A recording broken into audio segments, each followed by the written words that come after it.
17장 18절 말씀 보시겠습니까? 바울이 그리스의 아테네에 갔는데 거기에 철학자들과 논쟁을 하게 되었습니다. 그런데 18절에 에피쿠로스와 스토아 철학자들이다 기록하고 있는데, 그 스토아 철학자들에 대해서는 우리가 잘 알고 있습니다. 영과 육의 금욕을 주장했던 사람들이었습니다. 그래서 육체의 욕심이나 방종을 금지해라, 음행을 해서도 안 된다라고 주장을 했고, 이 사람들은 대신에 범신론을 주장을 했습니다. 나무와 돌에도 신이 있다고 가르쳤던 사람들이 스토아 철학자들이었습니다. 그 다음에 에피쿠로스라는 철학자들이 있었는데, 이 사람들은 이렇게 생각을 했습니다. 이 땅의 삶으로 모른 게 끝이 난다. 저 세상은 없다. 구원받는다고 하는 것은 영만이 구원받는 것이지, 정화되는 것은 영만이 정화되는 것이지, 육신은 아무런 역할을 하지 못한다. 그러므로 이 육신을 가지고 음행을 한다고 할지라도 전혀 문제가 되지 않는다. 살아있는 동안 네 육신을 마음껏 사용해도 된다. 거기에 윤리적인 것, 도덕적인 것 상관이 없다라고 가르쳤던 사람들이 이 에피쿠로스 철학자들이었습니다. 그럼 그 당시에 공식적인 흐름은 스토아 학자들이 영향력을 발휘했겠지만은요, 일상적인 삶의 모습들 속에서는 이 에피쿠로스 철학자들의 영향력이 사회 곳곳에 침투되어 있었고, 또 구약이나 신약까지 망라해 갖고서 있었던 신전들, 거의 모든 신전들은 만신전이라고 불렸던 이유는 만 가지 신들이 다 모여 있기 때문에 그러했습니다. 왜? 다신론 사회이기 때문에 그 신전에 한 신만 있지 않고 만 가지 신들이 다 있었고, 그 신들은 계절을 따라서 살고 죽는 것을 반복한다고 생각을 했었는데, 계절의 전환이라고 하는 것이 무엇으로 이루어지냐 하면은 하늘에서 남신과 여신이 부부관계를 맺는 그 힘에 의해서 이 자연이 돌아간다고 생각을 했습니다. 오늘 우리가 생각할 때에는 말도 안 되는 건데 그랬지만, 그 당시 사람들에게는 그것이 자연의 신비라고 생각을 했습니다. 그래서 신전의 역할이 무엇이었냐면, 신전의 제일 중요한 역할은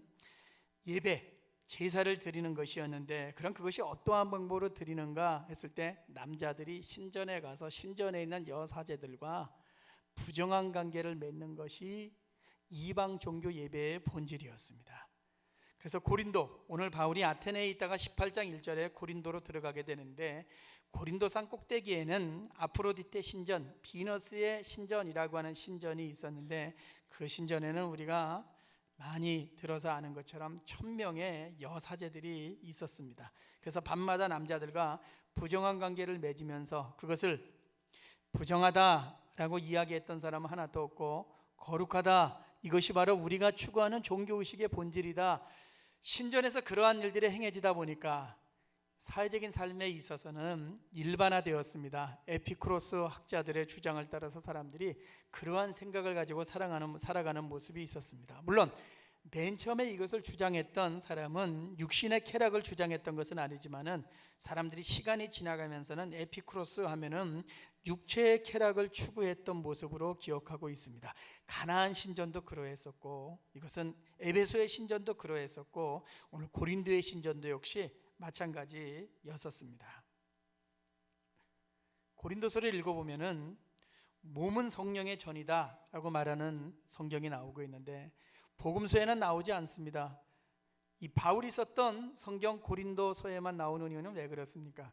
고린도 사람들이 특별히 육신과 관련된 부분에서 왜곡되게 사용하는 모습이 아주 널리 퍼져 있었기 때문에 그러합니다. 그래서 고린도전서에서 교회 내에 있었던 문제가 무엇이었습니까? 교회에 다니는 사람이 음행을 저지르는 그러한 일들이 있었습니다. 그러면서도 죄책과 관련된 부분들을 전혀 가지고 있지를 않았기 때문에 몸은 거룩한 거야, 성령의 전이야 라고 바울이 성경 속에 쓰고 있습니다. 또 적나라하게 이렇게 말하죠. 몸을 창기에게 주지 말아라 라는 것은 오늘날 우리의 표현으로 불륜을 저지르면 안 돼, 바람 피우면 안 돼, 이런 이야기가 아닙니다. 이방 신전에 가서 여자세와 부정한 관계를 맺지 말아라. 그거를 고린도후서에서는 불의한 자를 멀리하라 라고 말하고 있습니다. 고린도 성경에는 다른 성경에도 나오는 부분보다 조금 더 많이 등장하는 게 이런 표현들이 나오죠. 불의한 자, 음란한 자, 간음하는 자, 남색하는 자, 술 취하는 자, 술 취하는 것이 오늘 우리가 사람들이 만나서 어디 가서 술 한잔 먹는 것이 아니라 그러한 종교의식을 행하는 데 있어서 전초전이 무엇이었습니까? 술 취함이라고 하는 것이 저들에겐 굉장히 중요한 것이었기 때문에 술이라고 하는 것도 이방 종교의 틀 속에서 나오게 된 것이었습니다. 후욕하는 자, 호색하는 자, 이러한 표현들이, 아니 거룩한 성경에 왜 이러한 표현들이 나오지? 고린도 사회가 바로 그러한 사회였기 때문에 그러합니다. 그러면 모든 사회라는 게 악령 높던 고린도 이 도시가 그러했다면은 사람들이 따로 부르는 이야기들이 있지를 않았겠습니까? 만약에 아우 이 바람둥이네, 그럼 바람둥이네 이렇게 말하지 않았습니다. 고린도네, 그럼 바람둥이라는 뜻이었습니다. 너 고린도네, 그러면 이 음행을 행하면서 다니는 음탕한 삶을 살아가는 사람들이라는 뜻을 가지고 있었습니다. 그럼 고린도의 영향력이 그렇게 컸나? 맞습니다. 신약 성경 당시 아테네에는 10만 명 정도의 인구가 있었습니다. 에베소에는 60만 명 정도가 있었습니다. 고린도에는 75만 명 정도의 인구가 있었습니다. 그리고 우리가 아는 것처럼 고린도는 그리스의 맨 밑에 있는데 고린도 운하라고 하는 것이 아주 유명합니다. 왜? 몇백 킬로미터를 돌아가는 것을 단축시키기 때문에 항구 도시면서 경제적으로도 굉장히 중요한 포지션에 있는 도시가 바로 고린도였었습니다. 그러므로 지중해 지역 내에서 고린도의 역할은 아주 중요했었습니다. 거기에 18장 1절에 이제 바울이 가게 되었습니다. 그런데 17장 34절에서 지난주의 내용처럼 많은 사람이 아테네에서 예수를 믿었던 것이 아니라 몇 사람만이 예수를 믿게 되면서 자신감을 상실한 상태에서 고린도로 오게 되었는데 혼자 가게 되었습니다. 아직 그의 복음의 동역자들이 도착하지 아니한 상태에 있었습니다. 그러면 그때 그가 어떠한 마음과 상태로 보내고 있었는가를 보여주는 성경은 3절의 말씀입니다. 그가 한 부부를 만나면서 생업이 같으므로 그 생업은 천막을 만드는 것이었다. 모든 사람들이 기술 하나씩을 가지고 있었는데 바울은 천막을 만드는 일을 하고 있었습니다. 다른 성경을 읽어보십시오. 바울이 천막을 만들고 있었다라는 표현이 나오질 않습니다. 왜 나오질 않습니까? 바울이 천막 만드는 기술이 있었지만은 다른 도시에 가서 복음을 전할 때는 복음을 전하는 일에 오직 매진을 했지, 복음을 전하는 일에 대해서만 기록해주고 있지 천막 만드는 일에 대해서는 기록해주고 있지 않은데, 여기 18장 3절에서 기록해주고 있는 것은 고린도에 와서는 그가 복음을 전하는 일을 잠시 내려놓거나 소홀히 했던 시간이 있었다고 하는 것을 말해주는 겁니다. 다른 도시에서도 그렇게 했지만 다른 도시에서는 그렇게 기록해주고 있지 않은 것은 전념했었는데 여기서는 낙심이 컸다고 하는 것을 말해주는 것이죠. 그 마음으로 이 도시에 들어왔다고 하는 것을 말해줍니다. 그러한 이 바울에게 하나님이 만남을 주시는데 오늘 10절까지의 말씀에서 세 번의 만남을 주십니다. 그 첫 번째가 바로 아굴라라고 하는 사람, 브리스길라라고 하는 부부를 만나게 하시는 겁니다. 클라우디우스라는 사람이 나오는데 로마의 황제였습니다. 수토니우스라고 하는 사람이 쓴 책에 나오고 있습니다. 크레스투스를 믿는 이 유대인들이 이 사회를 소동시킴으로 말미암아 클라우디우스가 로마에서 나가라 추방을 시켰다라고 말을 합니다. 그래서 이들이 이탈리아의 로마에서 이 아드리아해를 지나서 배 타고서 그리스의 고린도까지 오게 되었습니다. 모든 것을 다 터전을 다 읽어서 오는 것이었죠. 정치의 중심지고 문화의 중심지였던 이 로마를 떠나서 이들이 고린도로 올 때에는 유쾌하게 왔을 거다 그렇게 생각하지 않을 겁니다. 거기서 저들의 터전이 있었을 거고 영적인 기반도 있었을 텐데 그것을 다 포기하고 추방 명령에 의해서 고린도로 오게 되었습니다. 그런데 오늘 18장 2절 말씀이 중요한 것이 또 하나 있습니다. 아굴라가 그 안에 브리스길라와 이 이탈리아를 떠나서 고린도로 왔다라고 기록해 주고 있는데, 모든 성경 속에서 이 아굴라와 브리스길라 부부를 이야기할 때에는 브리스길라와 아굴라라고 이야기하고 있지 아굴라와 브리스길라라고 이야기하고 있지는 않습니다. 그래서 성경을 연구하는 모든 학자들이 공통적으로 이렇게 결론을 내립니다. 아내가 먼저 예수를 믿고 나서 나중에 아굴라라고 하는 남편이 예수를 믿었구나. 그런데 오늘 이 로마에서 올 때쯤 돼서는 아굴라라고 하는 남편의 믿음이 굉장히 커져 갖고서 성경을 써 내려갈 때 누가가 아굴라를 먼저 썼구나. 그러니까 이 집은 아내가 믿고 나서 그 다음에 남편이 믿었고 남편의 신앙이 잘 자라서 유일하게 18장 2절에서 아굴라라고 하는 남편이 그 아내 브리스길라와 함께 로마를 떠나서 고린도로 왔다고 쓰고 있구나, 이렇게 말을 하죠. 힘을 얻었습니다. 그 힘을 얻어 갖고서 4절 말씀 보시면 안식일마다 회상에 가서 바울이 전도하면서 유대인들과 헬라인들을 권면하게 되었습니다. 두 번째 만남은 5절 말씀에 나오고 있습니다. 실라와 디모데, 저 위에 마게도니아 지역에서 선교하고 있었던 두 사람을 이 고린도로 와서 만나게 되면서 사도 바울이 더욱더 힘을 얻게 되어 있는데 5절에 이렇게 이야기하죠. 하나님 말씀에 붙잡히게 되었다. 예수는 그리스도라고 밝히 증언하게 되었다. 6절, 유대인들이 대적하고 비방하였지만은 바울이 옷을 털면서 말하되 너희 피가 너희 머리로 돌아갈 것이다. 그리고 이후에는 이방인에게로 가리라 라고 아주 담대하고 확실하게 자신 있게 이야기하는 모습으로 이 동역자들을 만나면서 이 바울의 마음이 달라지게 되었습니다. 그리고 어떤 결과가 있었냐면 8절, 수많은 아테네에서는 몇몇 사람들이 가까워서 그를 믿었지만은 여기서는 수많은 고린도의 사람들이 예수를 믿게 되었고 8절에 세례를 받게 되었다라고 기록해 주고 있습니다.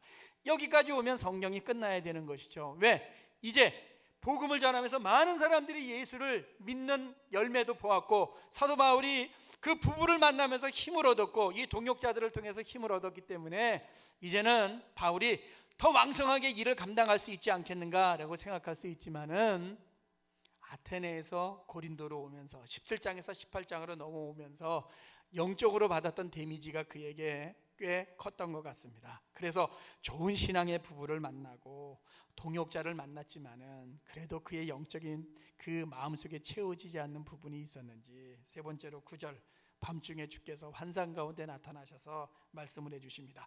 잘했어. 이 고린도에 예수 믿는 사람들이 많아졌구나.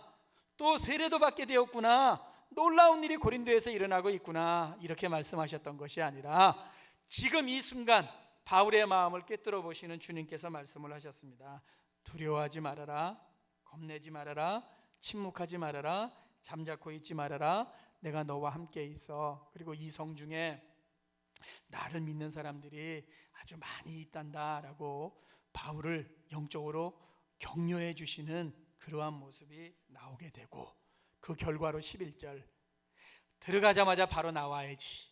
고린도전서 2장 3절, 내가 여러분 가운데 거할 때 약하고 두렵고 심히 떨었다라고 성경을 썼던 바울은 오늘 18개월 동안 고린도에 머물면서 오랫동안 머물면서 전도하고 교회를 섬기는 그러한 일을 하게 되었습니다. 이것이 오늘 1절부터 10절까지의 말씀입니다. 그러면 여러분이 알고 있는, 우리가 알고 있는 성경의 모든 지식들을 동원해서 성경 어디에서 이렇게 3번씩이나 이러한 만남을 가질 수 있도록 하는 장면이 나오고 있는 부분이 어디인가 보시면은 없습니다. 그런데 잘하고 있을 때에는 이런 만남을 성경은 기록하고 있지 않습니다. 다윗이 요나단을 언제 만나게 되었습니까? 도망 다닐 때. 모세가 여호수아를 언제 만나게 되었습니까? 사막에서 백성들을 이끌고 갈 때. 엘리야가 언제 엘리사를 만나게 되었습니까? 너무나 실망해 갖고서 하나님 나만 남은 거 아닙니까? 라고 탄식할 때 만나게 되었습니다. 루시 보아스라는 사람을 만나서 재혼하게 되었는데 언제였습니까? 목구멍에 풀칠하기도 굉장히 어려울 때 만나게 되었습니다. 삭개오가 언제 예수 그리스도를 만났습니까? 인생의 길에서 이가 세리장이었기 때문에 많은 사람들의 것을 편취하고 사치하고 착복하는 일 때문에 그가 예수를 만나면서 양심의 가책을 느끼는 구원의 길로 돌아왔는데 인생의 전환점이 필요할 때 예수 그리스도를 만났습니다. 병자들이 언제 예수님을 만났습니까? 너무나 아프고 힘들어 갖고서 이 질병을 가지고 평생을 살아야 되나? 아니, 사탄이 내 속에 들어와서 이 질병이 나에게 생긴 것이 아닌가 하는 영적인 절망감에 빠져 있을 때 저들이 예수 그리스도를 만나게 되었습니다. 바울과 디모데는 어떻게 만나게 되었습니까? 선교의 현장에서 선교의 여정이 편치 않았던 여정이었는데 그 가운데서 저들이 만나게 되었고 그 만남이 너무나 좋아서 바울은 디모데를 향해서 나의 영적인 아들이다 라고 이야기를 했습니다. 성경을 읽다가 만남의 모습이 있을 때에는 이 사람이 어떠한 어려움이 있나 하면서 성경을 읽어보면은요, 그 사람이 영적으로나 삶에 있어서 자신감을 잃어가거나 다운되거나 힘들 때 하나님이 꼭 좋은 신앙의 사람들을 만나게 하시고, 신앙만 좋은 사람이 아니라 좋은 신앙의 사람을 만나게 하시고, 믿음도 좋고 인품도 좋고 성품도 좋은 사람들을 꼭 만나게 하시고, 성품이 좋은 사람을 만나게 되었을 때 브리스길라 아굴라처럼 로마서 16장 3절에 있는 말씀처럼 나를 위해서라면, 내 목숨을 위해서라면 자기들의 목이라도 내어줄 정도의 사람이다 라고 말할 정도로 바울과 브리스길라 아굴라와의 이 영적인 관계는 오랫동안 지속이 되었습니다. 그러므로 우리도 우리의 시간 속에서 내가 언제 누구를 어떠한 상황 속에 있었나 하는 것을 생각하고, 그 만남이 왜 일어났는가를 생각을 하게 되면 거기서 우리도 좋은 의미를 발견할 수가 있습니다.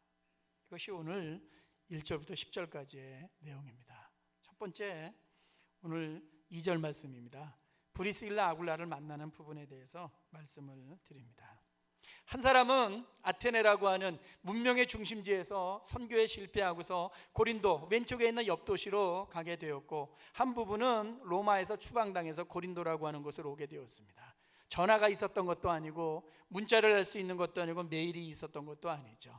거기에서 누구를 만날지에 대해서 몰랐습니다. 늘 그랬습니다. 바울이 에베소의 장로들을 만나고 나서 뒤에 20장에 가면은 저 예루살렘으로 들어가기 전에 이야기합니다. 분명히 무슨 일을 만날지 모르지. 오늘날 같으면은 야, 거기 가서 내가 이러하니까 몇 시 비행기로 가니까 할 수 있지만은 그 당시에는 그러한 사회가 아니었기 때문에 어떻게 될지, 그래서 바울이 썼던 표현이 무엇입니까? 무슨 일을 만나게 될지 나도 모르지. 고린도도 마찬가지였습니다. 실패한 한 사람이나 추방당한 이 부부나 고린도에서 어떠한 일이 일어날 줄 몰랐습니다. 그런데 여기 와서 만나고 나서 보니까 정말 소중한 사람들을 만나게 된 겁니다. 그거는 오면서 예상하지 못했겠죠. 배 타고 아드리아해를 건너오면서도 생각지 못했을 거고, 아테네에서 고린도로 오면서 바울도 생각하지 못했겠죠. 그 만남이 성사되었을 때 저들은 뭐라고 외쳤겠습니까? 이렇게 외쳤겠죠. 카이로스, 하나님의 시간이 이루어지는구나. 하나님의 계획이 이것이었구나. 하나님의 인도하심이 이것이었구나. 내가 약해져 있고 저 부부가 추방당해서 오는데 이 고린도 이곳에서 주님이 이러한 만남을 주심으로 말미암아 다시 한번 사명을 주시는구나 하는 생각을 하면서 감사했겠죠. 아니, 감사하지만은요, 이렇게 극적일 수 있는가에 대해서 저들이 많은 생각을 하지 않았겠습니까? 어떻게 이렇게 극적인 만남이 일어날 수 있는가에 대해서 저들은 생각하면 생각할수록 참 절묘했다라는 생각을 가지고 하나님 앞에 기도했겠죠. 이것이 오늘 2절 말씀의 만남입니다. 그러므로 2절은요 아주 중요한 성경입니다. 그냥 읽으시면 안 됩니다. 바로 이러한 것이었구나 하는 것을 머릿속에 두고서 2절 말씀을 읽게 되면은 정말 그렇구나 하는 것을 우리가 이 말씀 속에서 발견하게 됩니다. 이러한 만남을 살아오시면서 가졌다면은 그것은 축복입니다. 그것은 아브라함에게 말씀하신 것처럼 복의 근원이 되는 삶입니다. 그것은 내가 복 받는 것으로 끝나는 것이 아니라 나 때문에 다른 사람이 복을 받는 거니까 예수 믿는 신자들의 삶 속에서 이러한 만남은 아주 소중한 것이고, 하나님은 그러한 만남을 통해서 육신의 약함이나 영적인 어려움을 이기게 하시는 거죠. 하나님은 가정이라고 하는 것을 통해서 수십 년 이 만남을 이루어 가도록 하셨습니다. 남편과 아내와 자녀를 통해서, 교회를 통해서 수십 년 만남을 이어가게 하셨습니다. 일터를 통해서도 수십 년 만남을 이어가게 하셨습니다. 믿음이 좋은 사람이, 믿음이 큰 사람이 반드시 좋은 사람은 아닙니다. 믿음이 크다고 하는 것은 구원의 확신이 더해진다고 하는 건데, 좋은 성품을 가진다고 하는 것은 별개입니다. 이것을 같이 생각하면 안 되는 것을 우리가 잘 알고 있습니다. 믿음이 큰 것과 성품이 좋은 것은 같이 가야 되죠. 가정도 마찬가지입니다. 아버지와 어머니의 믿음이 크다고 하는 것과 아버지와 어머니가 좋은 성품을 가지고 있다고 하는 것은 별개입니다. 그래서 가정의 행복이라고 하는 것은요, 믿음과 함께 성품이 동반될 때 그 열매로 나타나는 경우가 많습니다. 가정이 소중한 것은 가정이 소중하고 건강해야지 교회도 소중하고 건강하고 일터도 소중하고 건강해지게 되어 있기 때문에 그러합니다. 가정이 건강하지 않은데 그 사람의 생각이 건강할 수는 없습니다. 교회도 건강할 수는 없고 사회도 건강할 수는 없습니다. 하나님이 보낸 사람이다 라는 감사를 가지고 평생을 살아가는 게 제일 좋지만은, 살아가면서 가정 안에 원수와 함께 사는 것처럼 느낀다면은 그것보다 불행한 삶이 어디에 있겠습니까? 그래서 감사의 기도가 있을 수도 있고, 저 원수인데 하면서 기도하는 그 간절함이나 애타는 모습도 가정 안에서도 있을 수가 있기 때문에, 가정 안에서의 만남을 잘 이끌어가는 것은 모든 믿는 신자가 가지고 있는 책임이죠. 그 다음은 교회 안에서도 우리에게 주어진 책임의 모습이 있기 때문에, 이곳에서 어떠한 사람을 만나느냐는 것은 중요한데, 그러나 우선순위에 있어서는 어디가 우선순위인가 라고 할 때, 가정이 기초가 되어서 교회가 터전 위에 세워 있다고 하는 것을 우리는 너무나 잘 알고 있습니다. 우리의 삶의 자리에서 브리스길라는 누구고 아굴라는 누굴까? 디모데는 누구고 실라는 누구일까? 내가 만났던 사람들 가운데 누구인가? 오늘 이 아침에 한번 생각하시면서 기도하시면은 아마 감사가 더해질 겁니다. 두 번째, 오늘 9절과 10절입니다. 좋은 부부를 만났습니다. 동역자들이 왔습니다. 힘을 얻었습니다. 전도하려고 애썼습니다. 많은 사람이 예수 믿었습니다. 세례받는 사람도 나오게 되었습니다. 마음 한구석에 아직도 채워지지 않는 부분이 있었습니다. 예수님이 보셨습니다. 안 되겠구나, 바울을 내가 방문해야 되겠구나. 밤중에 찾아오셔서 말씀해 주시는 겁니다. 겁내지 말아라, 잠잠하지 말아라 말씀해 주시는 겁니다. 고난이 많거나 어려우면 모두가 똑같이 생각합니다. 엘리야나 바울이나 나만 어려움 당하는 거지, 다른 사람은 안 그런데. 당연히 그때는 남의 떡이 커 보이게 되어 있습니다. 엘리야도 그러했습니다. 나만. 오늘 바울도 그러했습니다. 나만. 그때 하나님이 뭐라고 말씀하시고 예수님이 뭐라고 말씀하십니까? 이 성 중에 7,000명이 있어. 이 성 중에 예수 믿는 사람들이 많이 있어. 여러분, 고난이 오거나 힘들 때 생각하십시오. 어떻게 생각하라고 그랬습니까? 나만이라고 생각하지 마십시오. 내가 이렇게 마음고생하면 다른 사람은 얼마나 고생하면서 살까? 이게 건강한 신앙인들이 생각하는 생각입니다. 꼭 그렇게 생각하고 살아가십시오. 그런데 오늘 환상의 장면에서 이 부분을 생각해야 됩니다. 매일 아침 나는 주님의 얼굴을 보면서 출근하지. 성경에 보십시오. 날마다 환상을 체험하고 있는 사람들이, 주님이 날마다 보여주시고 싶지만은 날마다 나타나시지는 않습니다. 날마다 성경을 읽고서 출근은 하지만은요, 날마다 우리에게 주님의 얼굴을 짠 하고 보여주시지는 않습니다. 잘 아시죠? 왜? 환상은 제일 어려울 때 하나님이 나타나시는 겁니다. 비상시에 나타나 보여주시는 겁니다. 그래서 성경에 모든 하나님의 사람들이 다 환상을 체험하지는 않았습니다. 요한처럼 유배에 가 있거나 바울처럼 조금 더 성경이 나아가게 되면 여기서 죽는 거 아닌가라는 생각을 가질 때 환상 가운데 나타나셔서 격려해 주시고 힘을 주시는 거죠. 마치 자녀가 외국에 나가 있는데 안 되겠구나, 전화로 내가 비싼 항공료 들여서라도 쟤를 만나고 와야지. 이러한 부모의 마음과 똑같을 때 주님이 나타나시는 겁니다. 그것은 9절과 10절에서 아직도 바울이 그 마음의 한구석에 약한 부분을 가지고 있다고 하는 것을 말씀해 주는 거죠. 이게 직접적인 주님의 도우심이죠. 말씀을 통한 도우심이 아니라 짠 하고 나타나시면서 하나님의 사람들을 도와주시는 거죠. 그걸 우리는 체험이라고 이야기를 하죠.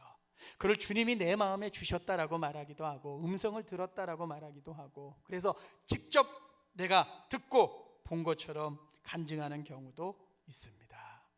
그래서 어떻게 되었는가? 오늘 11절 말씀입니다. 1년 6개월 동안 거기에 머무르는, 다시 한번 회복되어지는 그러한 모습이 있게 되었습니다. 그럼 그걸로 끝나는가? 그렇지 않았습니다. 마지막 결론입니다. 여러분, 18장 18절부터 23절의 말씀입니다. 여러분, 주보에 있는 지도를 펴셔도 되겠습니다. 이 말씀을 그냥 읽고서 지나칠 수가 있습니다. 주보에는 12,400km라고 했는데 만자는 지어주시기 바랍니다. 2,400km입니다. 제가 잘못 넣었는데 18장 18절부터 23절이 중요합니다. 이게 왜 중요하냐면, 성경을 펴시면은요, 제가 18절부터 간단하게 읽겠습니다. 바울이 작별하고 배 타고 수리아로 떠나갈새, 18절 겐기리아에서 머리를 깎고, 19절 에베소에 오고, 21절 에베소를 떠나고, 22절 가이사랴에 상륙하고, 22절 안디옥에 내려가고, 23절 갈라디아와 부르기아 땅으로 가고, 그 다음에 에베소로 가고. 저도 이거 그냥 읽었습니다. 이렇게 움직였구나, 그냥 읽었는데요, 지도를 가지고 한번 이번 주에 표시를 한번 해봤습니다. 주보에 나와 있는 겁니다. 2,400km입니다. 오늘날 차 타고 가도 24시간 이상 걸립니다. 잠자지 않고 가더라도. 그 당시에 배 타고 가거나 걸어가거나 낙타 타고 갔겠죠. 짧은 거리가 아니었습니다. 건강도 안 좋은 사람입니다. 지중해의 반쪽 지역을요 완전히 종횡무진 움직이고 있습니다. 대륙과 대륙을 넘어서 움직이는 그러한 장면이 나오고 있습니다. 대단한 겁니다. 이것은 작은 일이 아닙니다. 그럼 18장 안에서 무엇이 그로 하여금 고린도에 1년 6개월을 머물게 하고, 무엇이 그로 하여금 그렇게 왕성하게 다시 한번 종횡무진 하나님의 일을 위해서 계속해서 뛸 수 있도록 했는가? 그 계기가 무엇인가 한다면은 오늘 읽었던 1절부터 10절까지의 이 세 번의 만남이었죠. 그래서 오늘 성경에 이 만남을 기록해 주고 있는 겁니다. 우리도 많은 사람들을 만나면서 살아갑니다. 내가 정말 고마워해야 될 사람이 있고 나에게 고마워하는 사람이 있겠죠. 이 아침에 기도하시면서 내가 고마워할 사람이 누구인가를 한번 생각하시면서 기도하시고 결심하시죠. 나도 살아가면서 누군가 나에게 참 고맙다라는 이야기를 하고 그 사람이 나를 위해서 기도해 준다면 얼마나 행복한 인생이겠습니까? 우리 모두가 그러한 인생의 길 걸어가기를 예수님 이름으로 축원합니다. 기도하겠습니다.